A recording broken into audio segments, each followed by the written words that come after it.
teman-teman, balik lagi di Walking Talking. Masih bersama aku Cindy. Dan di episode ketiga ini adalah episode yang spesial ya, karena hari ini narasumber aku bukan cuman Arif aja, ada Fadli Gunawan yang hari ini hadir di episode ketiga nemenin kita buat sharing-sharing tentang pengalaman yang pernah mereka alami selama hidup mereka ini ya, entah itu pernah jadi korban bullying ataupun pelaku bullying ataupun pernah terjerumus ke pergaulan bebas nih. Nah, aku mau nanya dulu ke Fadli Gunawan. Nah, Fadli sendiri ada nggak sih kejadian nih menjadi korban atau pelaku bullying?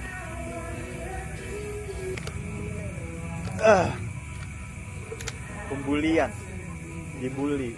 Mungkin dalam segmen ini aku bakal bercerita, mungkin aku termasuk orang yang nggak pernah dibully ya. Ya mungkin karena aku tuh orangnya tuh bisa fleksibel, bisa ke sana ke sini, jadi aku tuh memanfaatkan kelebihan aku tuh untuk berteman. Tapi pernah aku tuh ngebully orang, ngebully teman sekolah sendiri. Jadi bukan korban ya, paling Dia pelaku ya. pelakunya ini Pelaku guys. ternyata, Wah. Dapat kepada Mahadi Dwi Nugraha atas perlakuan saya yang tidak mengenakan pada kelas 3. Akhir-akhir sebelum kita lulus, kamu terpaksa keluar pindah sekolah gara-gara saya. SMA atau SMP? SMA. Wah, Wow. ini Mas siapa namanya tadi? Mahadi Dwi Nugraha. Mahadi. Taruh fotonya di sini ya. Nah, di sini ya. Boleh. Minta maaf Nah. nih Fat. Nah, kami tuh diam-diam kamar dia itu nyuri baju dia kan. Kami tuh besoknya mau ini sesi foto-foto ijazah. Jadi itu aku punya ide lah. Kami sembunyikan baju-bajunya itu di kamar kami. Jadi jajarin yang nangis dia kan. Allah. Baru kami ketahuan sama ini guru tuh. Gara-gara itulah dia tuh tiba-tiba bawa orang tuanya, terus minta maaf. Udah. Besoknya udah nggak ada lagi di sekolah. Kok bisa ada pikiran seperti itu? Gak tahu, iseng aja. Gimana ceritanya tuh? Iseng aja, karena dia tuh orangnya lugu, ngelambai gitu kan, Iya. kayak kutu buku banget. Iya. Jadi itu sesekali lagi isengin, bukan sekali sih, tiap hari Dia dulu. sering ya. Ah. Pantes sih dia keluar. Iya, mungkin lah teman-teman, Wajar lah. janganlah contohkan ya, mau sekali 2 kali, karena mental orang tuh beda-beda. Nggak semua orang tuh bisa menanggapi semua perilaku kita tuh dengan kepala bersih, dengan damai. Contohnya tuh kayak Mahadi, dia tuh nggak bisa tahan lagi akibat dibully terus, jadi dia tuh memilihkan untuk minggat dari sekolah. Itu aja sih. Dia memutuskan keluar ya. Nah, sekali lagi Sayang banget ya. mungkin itulah kalau kesah dia kan sama di sekolah. Kasian ya sebenarnya. Pasti iya. Terus kalau pergaulan bebas tuh kamu pernah nggak masuk Tuh, pergaulan bebas tuh yang parah? alhamdulillah ya belum pernah lah. Paling nakal tuh pandal doang, cocoran dinding doang. Oh, Kalau paling itulah, iya. itu doang sih. Ya. Ini jadiin pelajaran ya buat teman-teman untuk nggak membuli sesama manusia gitu. Walaupun orang yang kalian kan ngebully, tapi pikir-pikir lagi gitu. Mereka kan juga mau cari ilmu kalau misal di sekolah gitu. Dia nggak. Kalau Arif sendiri pernah nggak ngalamin bully ataupun terjerumus ke pergaulan bebas? Pernah nggak? Kalau bully, kita bicara bully ya Mbak ya. Kalau tadi Mas Fadli itu adalah seorang Pelakunya. Ya. Nah kalau saya itu seorang korban. Wah, Wah, Iya. ini pasti ada pelaku, Iya. ada bully ininya, korbannya. Ya benar. Jadi bisa sama-sama sharing lah mungkin rasanya ya. Baik rasa pelaku ataupun rasa dari Ya, korban dari itu korbannya sendiri. tuh gimana gitu. Ya benar. Jadi dulu itu suatu saat saya pernah ya mondok lah di pondok pesantren di daerah sekitar rumah saya. Nah itu pesantrennya lumayan ketat, aturan pesantrennya lumayan tegas karena mengedepankan kedisiplinan, kesopanan, itulah ya. Iya, wajar. Ciri khas santri lah gimana Iya. gitu ya. Ditekankan terus menerus. Nah, suatu saat saya itu sampai di titik hari ini itu saya merasa dijauhin oleh teman-teman saya. Karena Ya itu dia. Mungkin memang karena saya kurang dengan cara gaulnya, kurang bergaul maksudnya. mungkin karena kalau kita baru masuk pondok itu kan wajar kalau kenal Iya. kenal akrab wajar. Nah lama kelamaan kan bisa seperti kayak circle-circlean kayak gitu. Nah saya itu tidak masuk ke grupnya mereka ke itu. circle mereka, Ya gitu. betul. Nah singkat cerita seringnya itu di malam hari Mbak. Di malam Gimana hari tuh? waktu tidur di asrama itu kan asrama kita tidur lampu dimatikan. Nah pas saya bangun subuh ternyata ada yang jahil. Jail gimana tuh? Ya entah itu Dijailinnya. kita apa ya, kaki kita mungkin jempol kaki kita diikat terus digantungin sampai ke pintu lemari gitu. Emang ya? Kamu Ya. pernah ngerasain gitu? Sempat itu, sempat. Wow. Nah yang Parah paling ya. yang paling parah itu saya pernah waktu tidur itu bangun-bangun tiba-tiba mulut saya panas Mbak. Mulut Kenapa tuh? saya. Kenapa? Nah itu ternyata waktu bangun di sini itu basah banget, itu lengket, nggak tahu apa.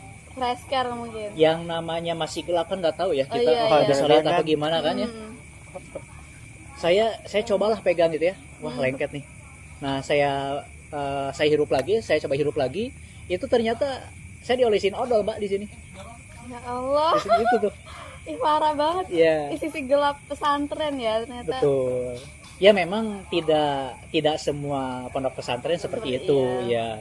Hanya beberapa lah. Beberapa oknum juga kan. Ya yang- benar. Itu emang rasanya itu, waduh, bercampur lah, Iya. bercampur. Mau nangis pasti ada ya.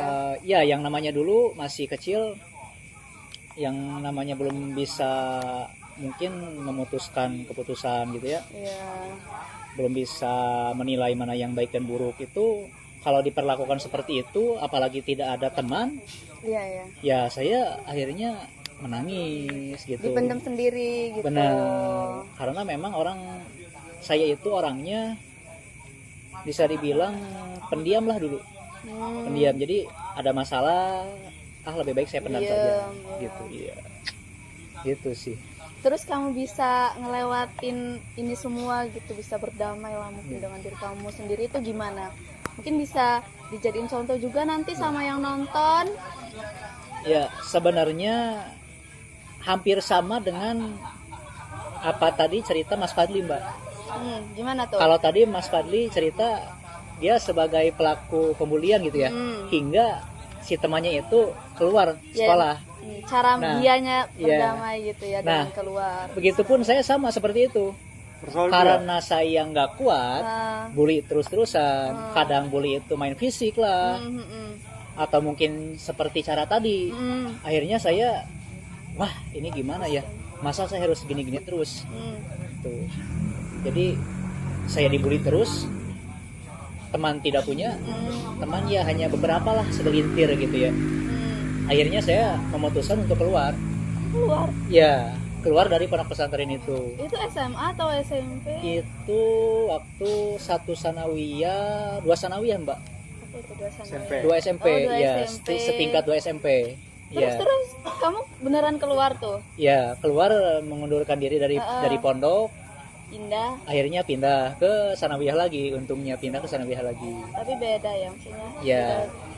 Kalau tadi pondok pesantren, ini MTS-nya, gitu, Oh. pindah ke MTS. Oh iya MTS. Ya. Biar enggak itu ya. Tapi Ya. pas di MTS itu kamu pernah dibully lagi atau alhamdulillah enggak gitu? Kalau dibully lagi ya yang namanya kita tinggal di suatu tempat mungkin selalu ada Mbak ya, yang namanya bullying. Nah begitupun saat saya pindah ke MTS itu saya juga merasakan bullying, Mbak. Tapi Bullying. mungkin nggak Namun, separah waktu di eh, pesantren.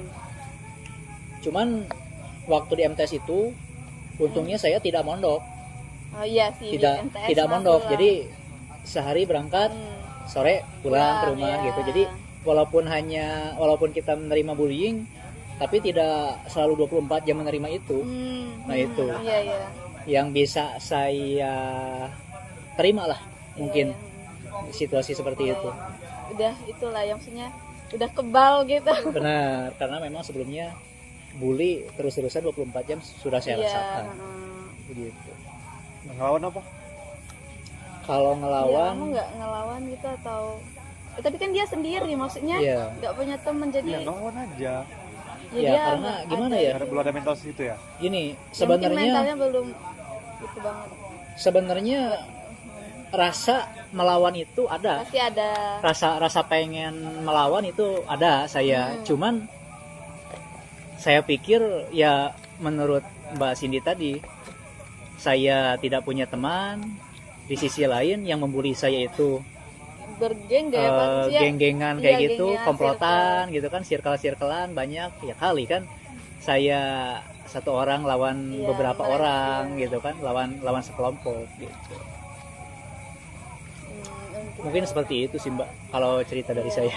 Tapi kamu pernah ini juga nggak, maksudnya terjerumus ke pergaulan bebas gitu atau hampir? Kalau masalah pergaulan bebas itu alhamdulillahnya saya tidak terjerumus Mbak. Walaupun mungkin saya berkomunikasi atau saya hidup di lingkungan yang berlawanan dengan kehidupan saya pribadi. Misal saya tidak merokok, Oh, tapi saya teman-teman gimana kamu ya? ngerokok Ya, gitu. lingkungan saya itu pada ngerokok sampai lingkungan saya itu memang sering nawarin Iya, kayak dari gitu. semenjak saya MTS itu Mbak. Ayo ngerokok. Iya sih. Tapi kan alhamdulillahnya Imannya ya kuat ya. mindset saya Mindset. sudah saya bentuk gitu. Saya nggak akan ngerokok. Gitu bagaimanapun caranya. Selagi saat masih sekolah. Iya benar. Jadi alhamdulillah gitu. Alhamdulillah, sampai Jadi saat ini. sekeras apapun teman-teman saya menawari saya merokok, alhamdulillah saya Alhamdulillah. tidak terpancing sedikit pun. Nah Gitu. itu pelajaran buat teman-teman ya, harus ini lebih dikuatkan lagi imannya. Harus optimis. Jadi Biar nggak harus terjerumus gitu. kita harus pegang prinsip lah. Ya, Harus semua punya orang tuh harus prinsip. punya Iya, prinsip. benar. Kalau nggak punya bisa ini terlalu bebas hidup kita Bisa nanti. terjerumus gitu kan, terbawa arus lah. Nah oke guys, kita udah sharing-sharing tentang pengalaman Sodikin dan juga Fadli yang pernah menjadi korban bully dan juga pernah menjadi pelaku bully. Semoga ini bisa bermanfaat dan menjadikan pelajaran buat kita semua. Amin. Nah oke guys, kita akhiri dulu episode ketiga ini, yang dimana episode terakhir ya, karena berakhirnya juga tugas podcast kelompok dari Bapak siapa? Suki Ridho. Apa pesan-pesan kalian buat Pak Suki? Mas, Kalau dari saya Apa mau ngucapin terima kepada kasih? Bapak, terima kasih telah mengajari saya Ngajarin apa ya? keluar dari memulai hidup di mungkin di media ya. Di media seperti kita bikin podcast sampai bisa, dari awalnya tidak bisa. Sama yang sebelum-sebelumnya kita bikin siaran TV dan sebelum-sebelumnya itu, terima kasih banget dari saya Bapak. Dari Fadli? nggak jauh-jauh beda sih. Kami ini baru ngerasain jadi mahasiswa komunikasi itu baru sama Bapak loh Pak. Kami Iya. tuh Benar. selama 5 semester ini nggak ada belajar sama sekali yang kami mau itu Pak. Nah, kami berterima kasih pada Bapak telah ngajarin kami radio, televisi, Podcast, koran, monolog. apalagi Dan podcast dan jurnalis ya. Ya, kita bisa belajar jadi jurnalis juga di Iya. semester 5 ini ya. Iya. Emang the best lah Pak Suki. Iya, the best. Sekarang ke Prodi 2025. Amin. Amin. Ada. Oke. Oke Sukses guys. selalu intinya. Iya, pokoknya sukses selalu buat Bapak Suki Ridho. Kita akan terus mensupport ya. Karena kita juga seneng dikasih tugas-tugas kayak gini. Ya. Oke guys. Terima kasih buat yang udah menonton. Jangan lupa like, comment, share, dan subscribe biar nggak ketinggalan project kita selanjutnya. See you next project guys. Bye bye.